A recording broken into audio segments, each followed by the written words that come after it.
तरङ्गुणरत्न महाकरं भविकपङ्कजबोध दिवाकरं प्रतिदिनं प्रणमामि दिनेश्वरं प्रतिदिनं प्रणमामि।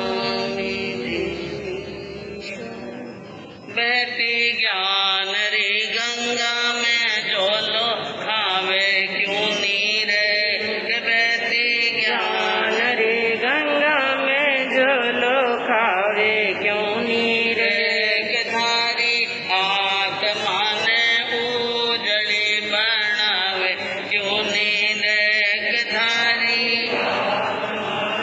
उजड़ी बनावे क्यों नीरे। मानव रो भव पायो है, नीट नीट करता भाई मानव रो भव पायो है। अनमोल हीरो थारे हाथ में वो आयो है, अनमोल हीरो थारे हाथ में वो आयो है। अरे अब तो ही बड़ारो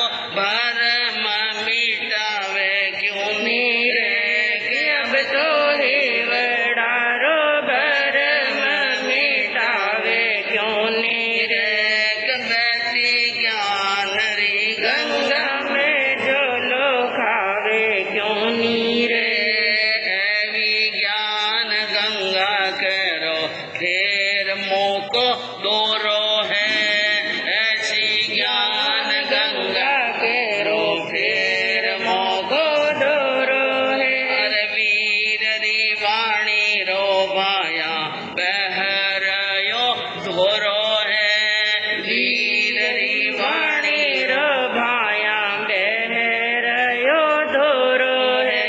कि तारी आत्मा ने सुधारस पावे क्यों नीरे, तारे आत्मा ने सुधारस पावे क्यों नीरे। बहती ज्ञान री गंगा जो लो खावे क्यों नीरे, तारी आत्मा ने उजले बनावे क्यों नीरे। सर्वज्ञ सर्वदर्शी चरम तीर्थंकर अहिंसा के अवतार विश्व वंदनीय शासनपति श्रवण भगवान वर्धमान महावीर के पावन चरणों में कोटि कोटि वंदन। हृदय की अनंत अनंत आस्था के केंद्र, संयम रन के दाता, संसार सागर से तिरने का सन्मार्ग बताने वाले पूज्य गुरु भगवान श्रवण सूर्य दिव्य विभूति 1008 श्री मरुदन केसरी मिश्री मल जी महाराज साहब के पावन चरणों में कोटि कोटि वंदन। अहिंसा दिवाकर लोकमान्य संत शेरे राजस्थान वरिष्ठ प्रवर्तक पूज्य गुरुदेव श्री रूपचंद जी महाराज साहब के पावन चरणों में कोटि कोटि वंदन। मरुदरा भूषण संत शिरोमणि पूज्य प्रवर्तक गुरुदेव श्री सुकन मुनि जी महाराज साहब के पावन चरणों में कोटि कोटि वंदन। साधना की प्रतिमूर्ति सद्गुणों की उपासिका सरल मना शांत दांत गंभीरा गुरुवरिया महाशक्ति श्री सज्जन कंवर जी महाराज साहब के पावन चरणों में कोटि कोटि वंदन। धर्म प्रेमी बंधुओं, चिन्हवाणी के सच्चे उपासकों, शीलवती माताएं बहन,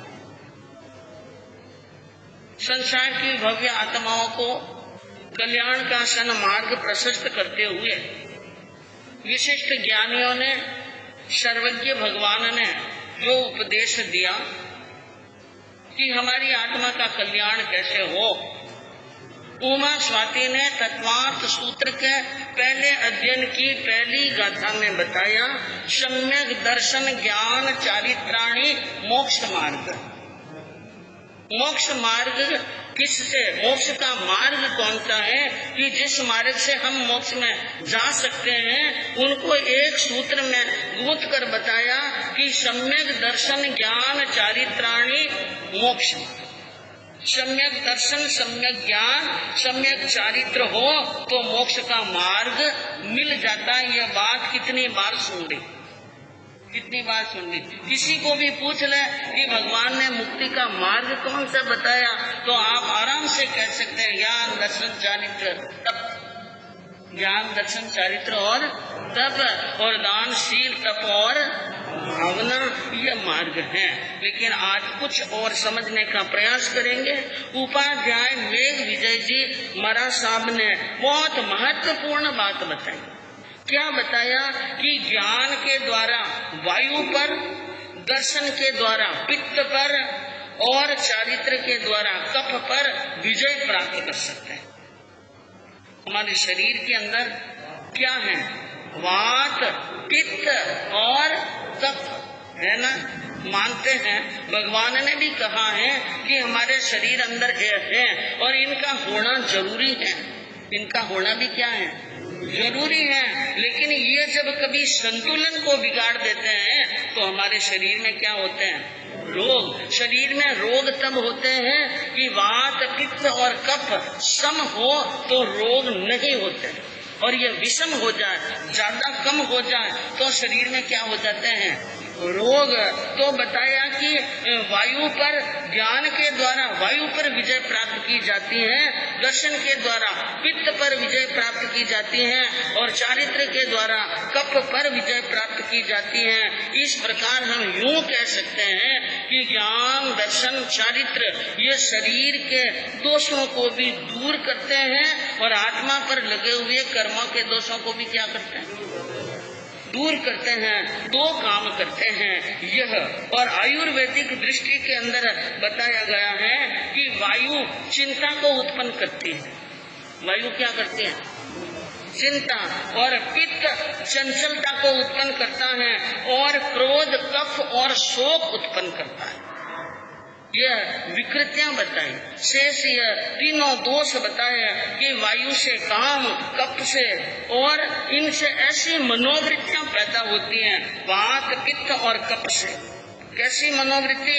वायु से काम, कफ से लोभ और पित्त से क्रोध उत्पन्न होता है।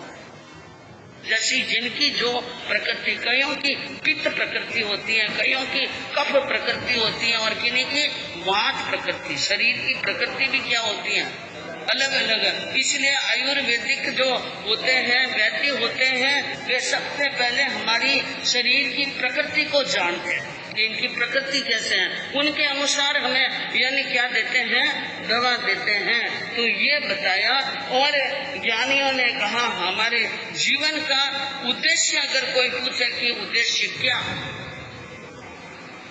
जीवन का कोई उद्देश्य नहीं होता है, उद्देश्य बनाना पड़ता है।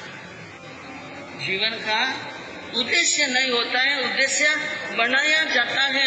अगर जीव का उद्देश्य होता तो कीड़े मकोड़े और ये जानवर और ये वनस्पति इनके भी जीने का कोई लक्ष्य या होता, लेकिन नहीं है। ये उनका लक्ष्य उद्देश्य नहीं है। और मनुष्य है, मनुष्य चिंतनशील प्राणी है, मनुष्य विवेकशील प्राणी है और मनुष्य मेधा है और उनमें बुद्धि है और उसके अंदर प्रज्ञा है। इसलिए वो अपने जीवन का क्या बना सकता है? उद्देश्य बना सकता है। और वो उद्देश्य बना करके अपने जीवन के अंदर निर्धारण कर सकता है। तो हमारा उद्देश्य क्या होना चाहिए? हमारा जीवन का उद्देश्य क्या होना चाहिए? मोक्ष जाना। और मोक्ष जाने के लिए क्या बताया? ज्ञान, सम्यक दर्शन, ज्ञान चारित्राणि मोक्ष मार्ग। तो ज्ञान दर्शन चारित्र ये मोक्ष के मार्ग हैं। तो हमारा उद्देश्य मोक्ष जाना है तो हमें ज्ञान दर्शन चारित्र की आराधना करनी है। लेकिन इनका सामंजस्य होना चाहिए। इनका ज्ञान दर्शन चारित्र का क्या होना चाहिए? सामंजस्य। विद्वानों ने कहा ज्ञान मस्तिष्क है और दर्शन, ज्ञान मस्तिष्क है और दर्शन हमारा हृदय है और चारित्र हमारे हाथ पांव है। चारित्र हमारे क्या है? हाथ पांव है। मस्तक, हृदय और हाथ पांव ज्यों ज्यों एक बच्चा बड़ा होता है त्यों त्यों हाथ, पांव, मस्तिष्क और हृदय विकसित होता है कि नहीं? सोचकर बोलो। होता है, होता है। और अगर बराबर विकसित न हो, हाथ बहुत ज्यादा लंबे हो जाए और हृदय और माथा छोटा हो तो काम होगा नहीं। मस्तिष्क बहुत बड़ा हो जाए और पेट बहुत छोटा हो जाए और हाथ पांव छोटा हो तो कैसा लगेगा? शरीर भद्दा लगेगा। हाथ पांव के जितने प्रमाणों पे जितना प्रमाण होना चाहिए उनके अनुसार हाथ और पांव बढ़ते हैं, मस्तिष्क बढ़ता है, हृदय का विकास होता है तो वो शरीर स्वस्थ होता है। इसी प्रकार कोई हमसे पूछ ले या आप प्रश्न कर ले, ज्ञान से मुक्ति मिलेगी?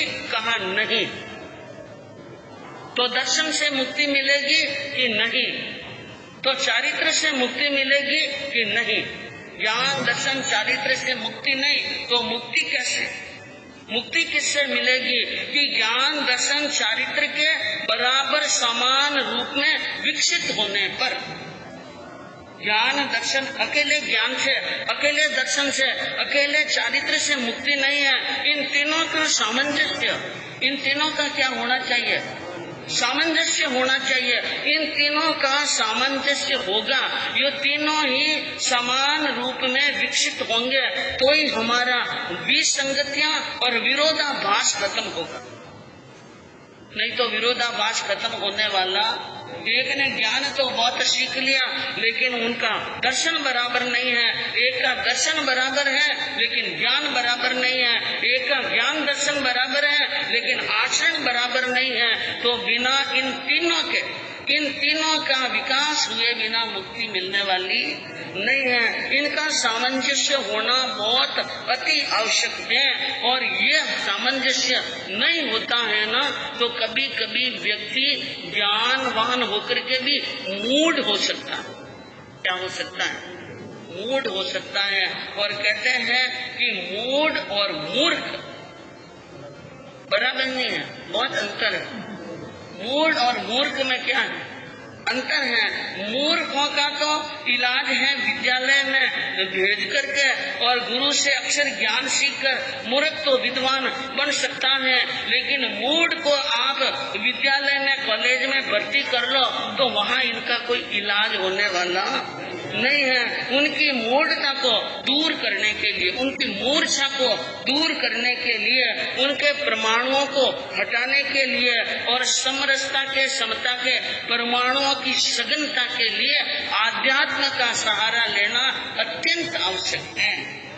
जब तक आध्यात्म की भूमि में नहीं आएगा तब तक उनके जीवन का विकास होने वाला नहीं है।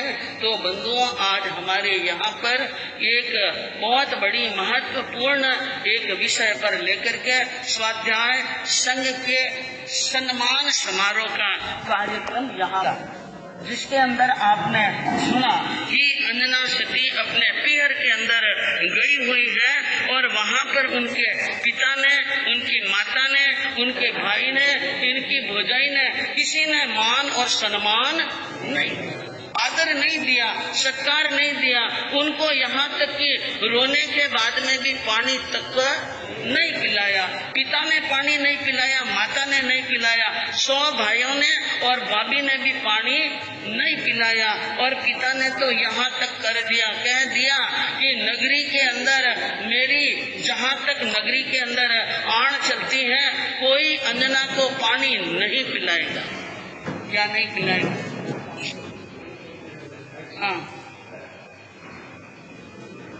कोई पानी नहीं पिलाएगा अंजना को, इस प्रकार की घोषणा करा दी थी। और कहते हैं कि जहाँ पर कोई मनुष्य आदर, सत्कार और सम्मान के साथ में उनके व्यवहार करता है तो आपका वहाँ जाना भी क्या लगता है?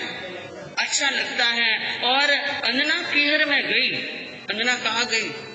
पैर में और कोई राजी खुशी में नहीं गई, दुख और आपत्ति में पड़ी हुई गई, लेकिन वहाँ पर माता पिता ने क्या नहीं किया, सार संभाल नहीं की।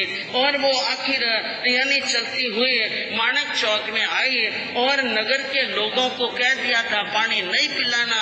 इसलिए नगरवासी क्या कर रहे हैं, जिधर जिधर से अंजना निकल रही है, घर के दरवाजे क्या कर रहे हैं, बंद कर रहे हैं। घर के दरवाजे बंद कर रहे हैं, लेकिन हृदय के पट खुले हुए हैं और वे जाली और झरोखे में से होते हुए देख रहे हैं अंजना को। अरे नगरी लोगा कोई तो पिलाओ पानी आएगे, नगरी लोगा कोई तो पिलाओ पानी आएगे। प्यासा मरती मरूं हाय में, नीर नयन में आयो। माता पिता तो मुझे पर रूठे, माता पिता तो मुझे पर रूठे। पानी भी नहीं पायो रे नगरी लोगा कोई तो पिलाओ पानी आयने। प्यास बहुत जोरदार लगी हुई थी, इसलिए नगरी के लोगों के सामने पानी की मांग की कि कोई तो आओ और मुझे क्या पिला दो। हाँ, एक कदम भी चलने में समर्थ नहीं हूँ, मैं कहीं जाऊँ तो कैसे जाऊँ, प्यास की मारी हूँ, इसलिए मैं मर रही हूँ और मुझे चलना नहीं हो रहा है, पानी पिला दो। माता पिता ने तो मेरी सार नहीं पूछी, पानी नहीं पिलाया, लेकिन तुम पानी पिला दो कोई दया करके। और यानी दीन दुर्बल अबला जानकर कि मैं दीन हूँ, दुर्बल हूँ, अबला हूँ, गर्भवती हूँ, आपत्ति और पीड़ा की मारी हूँ, इसलिए मुझे कोई क्या पिला दे पानी। ऐसा कहता अंजना ने दिगबर आयो नीर, हृदय विदारक आह से जाय कले जो इस प्रकार अंजना अपनी आंखों में पानी लेकर हृदय विदारक आह कर रही है और लोग सुन रहे हैं, सुनने वाले के कलेजे पर छुरी चल रही है, लेकिन किसी को दया आ भी रही है, लेकिन डर है। किसका डर है? हाँ, राजा का डर है। और ये कर्म है ना बंधुओं, ये कर्म छोड़ने वाले नहीं है। इसलिए ज्ञानियों ने कहा कि तारों की ज्योति से चंद्र छिपे नहीं और सूर्य छिपे नहीं, बादल छाया इंद्र की गोर से मोर छिपे नहीं और सरक छिपे न पूंगी बचाया, जंग जुड़िया रजपूत छिपे नहीं और दाता छिपे नहीं भिखारी के आया, जोगी का वेश अनेक करो पर कर्म की रेख छिपे न छिपाए। कहते हैं ये तारों की ज्योति से चंद्रमा की किरणें छिपने वाली नहीं है और बादलों के घोट आने पर सूर्य का प्रकाश रुकने वाला नहीं है। इंद्र की गर्जना आकाश में हो, मेघ गरजे और मयूर को छिपाकर रख दो, वो छिपने वाला नहीं है। पूंगी बज रही है और सांप को छिपा रखे तो नहीं रख सकते हैं। जंग जुड़ गया और असली राजपूत हैं, उनकी भुजाएं फड़के बिना नहीं रहती हैं और वो वहाँ पर युद्ध के मैदान में आ ही जाएगा। इसी प्रकार कोई दिल का बहुत बड़ा दयालु और दातार है, वो भिखारी के आने पर छिप कर बैठने वाला नहीं है। इसी प्रकार ये कर्म भी छिपने वाले नहीं है। चाहे वेश बदल दो, चाहे देश बदल दो, चाहे भाषा बदल दो, चाहे रूप बदल दो, ये छिपने वाले नहीं हैं। तो इस यानी अंजना सती के जीवन के अंदर कर्मों के विपाक का जबरदस्त उदय चल रहा है, इसलिए वो पीड़ा भोग रही हैं। ज्ञानी क्या कहते हैं, कर्म बांधते हुए मनुष्य को डरना चाहिए। क्या करना चाहिए? हंस हंस करके कर्म बांध तो लेते हैं, लेकिन उनका भुगतान आगम सुनते हैं, इतिहास सुनते हैं और आप आख्यान सुनते हैं तो सबसे ज्यादा किससे डरना चाहिए? अरे प्राण प्यारे सूर्यकांता को परदेशी न विष दीना, सुंदरता दे कर कुदरत न मैण दया का सुख छीना, गज सुख माल मुनि के सिर पर अंगारों को धर दीना, जिसने जैसा बोया जीत वो वैसा ही फल पानीना, हंस हंस कर बांध कर्म आज तो अरे रोया भी छोट नहीं, गुण जान रे भाई कर्म उदय कब आई रे, गुण जान रे भाई कर्म उदय कब आई। प्राणों से भी प्यारी थी सूर्यकांता, और ऐसी सूर्यकांता रानी ने राजा परदेशी को केले के पारने में क्या दे दिया? 13वां पारना, 13वें केले का पारना, और रानी ने क्या दे दिया? विष दे दिया, और परदेशी राजा को विष देकर मार दिया, और सुंदरता देकर मैन रया सती का सुख छीन लिया इन कर्मों ने। मैनरया को सुंदरता मिली और सुंदरता के कारण सब सुख छीन लिए गए। गज सुकमाल के सिर पर कर्मों के कारण से अंगारे रख दिए गए, और जिसने जैसा बोया वैसा फल प्राप्त कर लिया।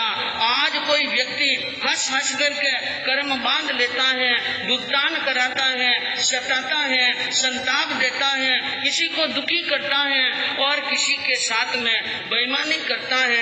लेकिन याद रखने की बात यह है बंधुओं कि वो जीवन के अंदर आज कितना ही साहूकार बन जाए,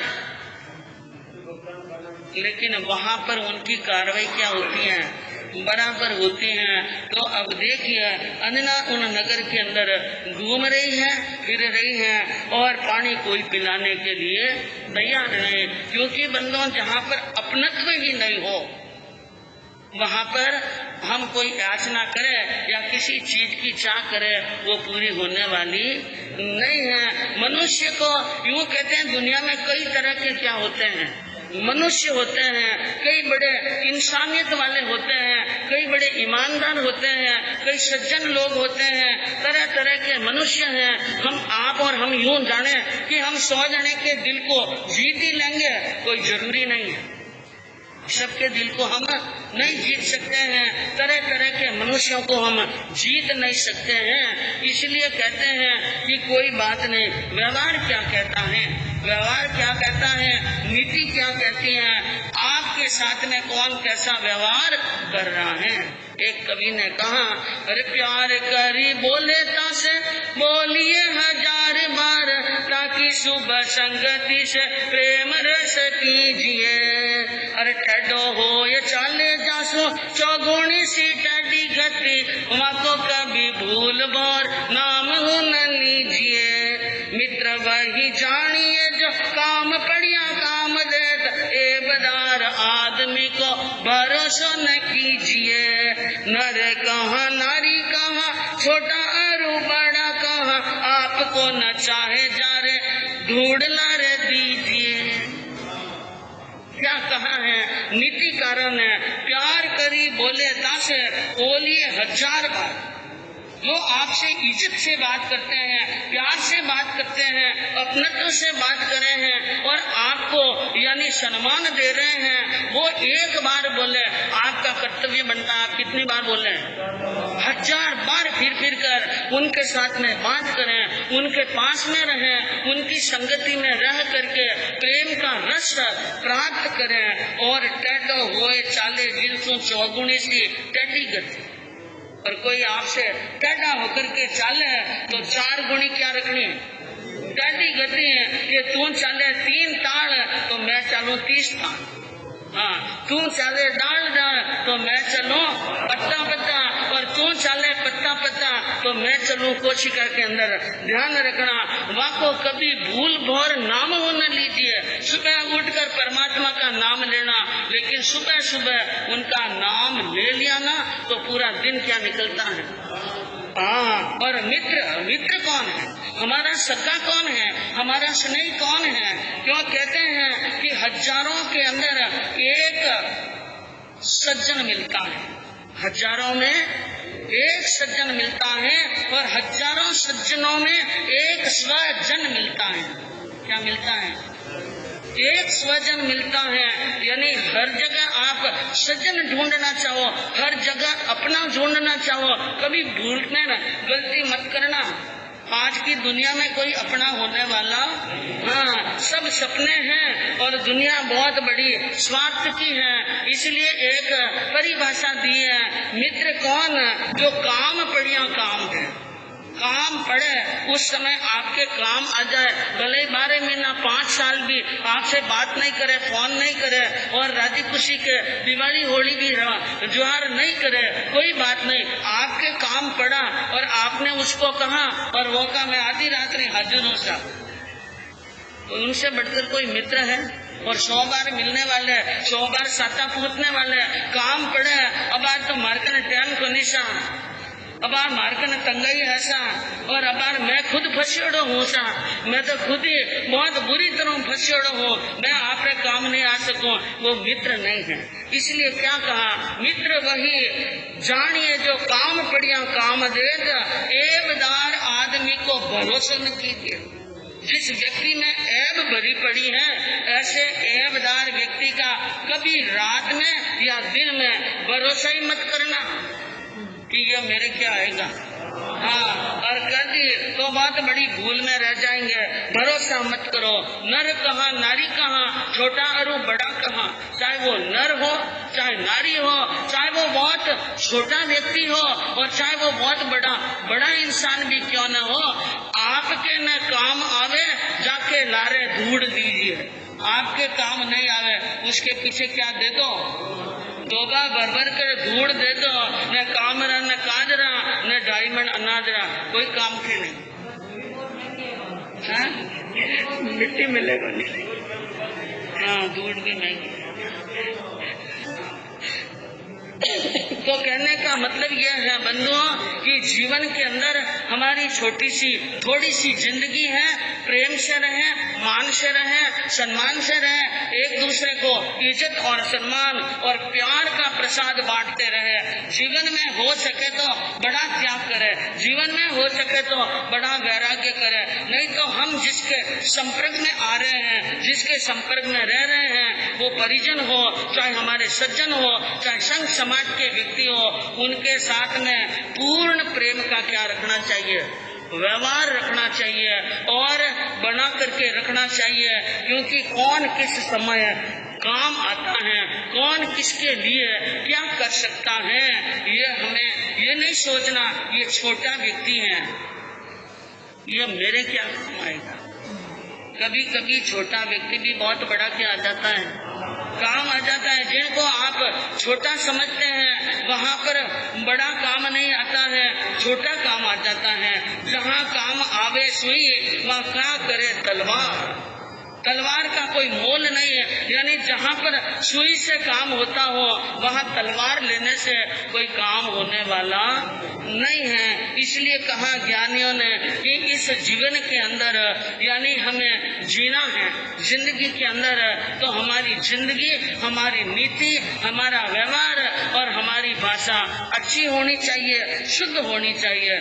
कर्म की दशा और कर्म का विपाक आप 4 महीने से सुन रहे हैं। कितने महीने से? 15 सदी का चारित्र 4 महीने से सुन रहे हैं। दुख कम हुआ क्या? दुख कम नहीं हुआ। अभी तो दुख क्या हो रहा है, बढ़ रहा है। नगर निवासी लोग रहे सब मन उदासी, नगर के लोग सब उदास हैं, बहुत दुखी हैं और अंजना प्यासी हैं, दासी प्यासी हैं, सोच रहे हैं लेकिन भय के कारण बोल नहीं रहे हैं, सामने नहीं आ रहे हैं। जल पिलाने के लिए कोई सामने नहीं आ रहा है। नगर में गरी में चर्चा जनता सजनता अकुलारही, जल नहीं तो कहा अन्न खावणो, पुरभयो सगणो अलखामणो। अब एक बात कहूँ आपको, अंजना जिस नगरी में महेंद्रपुरी में आई वो नगरी पराई है क्या? उनके पीहर का ही गांव है, नगरी उनकी भी है, और सज्जन लोग जो नगरी के प्रजा के जन हैं वो सभी उनको अच्छी तरह से जानते हैं, और जनता सुजन यानी सज्जन स्वभाव की है, लेकिन कर्मों ने ये कर रखा है कि जाना हुआ भी अनजाना बन रहा है, चाह करके भी दे नहीं सक रहा है। और ये स्थिति आपके जीवन में भी कई बार हुई होगी। जब कर्म की दशा फिरती है, जब ग्रह दशा फिरती है और कोई कष्टी स्थिति सामने आती है, और आप जिनको अपना समझ करके उनके सामने हाथ फैला भी लो तो वो आपके कुछ भी काम आने वाले। ये मतलब की क्या है, दुनिया सबसे पहले आपके काम आने के पहले ये नापते हैं कि ये व्यक्ति मेरे भविष्य में काम आएगा या यह काम आने योग्य है या नहीं। अगर काम आने योग्य है तो वो बात करे, मतलब कि मनवार और न्योत जिमावे चूरमा, मतलब कि मनवार है, मतलब सिद्ध होता हो तो घर बैठे को फोन करके बुलाते हैं, चूरमा दाल बाटी करते हैं, मेवा और मिष्ठान रखते हैं, फल फ्रूट रखते हैं, तरह तरह की मनवारें होती हैं कि मतलब कि मनवार न न्योत जिमावे चूरमा, न बिन मतलब के यार रावण गाले राजिया। बिना मतलब कोई राबड़ी पिलाने के लिए भी, छाछ पिलाने के लिए तैयार नहीं, और प्रेम से देखने के लिए भी तैयार नहीं।